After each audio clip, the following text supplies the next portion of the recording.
ఒకప్పుడు పచ్చగా మెరిసే అడవిలో ఎల్లు అనే చిన్న ఏనుగు ఉండేది.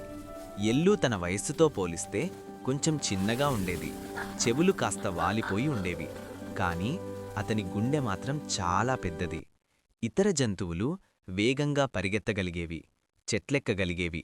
కాని ఎల్లు మాత్రం నేను ప్రత్యేకం కాదు కదా అని బాధపడేవాడు. ఒక వేడి మధ్యాహ్నం ఎల్లు నది దగ్గర నడుస్తుండగా ఒక చిన్న గొంతు వినిపించింది. సహాయం సహాయం అని. అది మిమి అనే చిన్న ఎలుక నది మధ్యలో ఒక ఆకుమీద చిక్కుకుని ఉంది. నీరు వేగంగా ప్రవహిస్తోంది. ఎల్లు తన పరిమాణం గురించి, భయం గురించి ఆలోచించలేదు.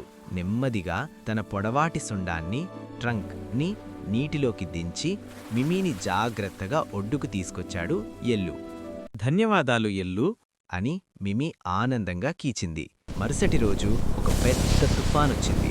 బలమైన గాలి వీచి బన్నీ ఇల్లు పడిపోవడానికి సిద్ధంగా ఉంది. అప్పుడే ఎల్లు ఆ ఇంటి ముందు నిలబడి తన బలమైన శరీరంతో ఇంటిని కాపాడాడు. బన్నీ ఎల్లును హత్తుకొని, నువ్వు నా ఇంటిని కాపాడావు.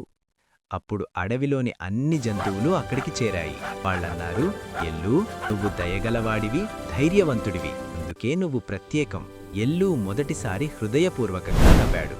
ఈ వీడియో మీకు నచ్చిందంటే ఒక లైక్ కొట్టండి.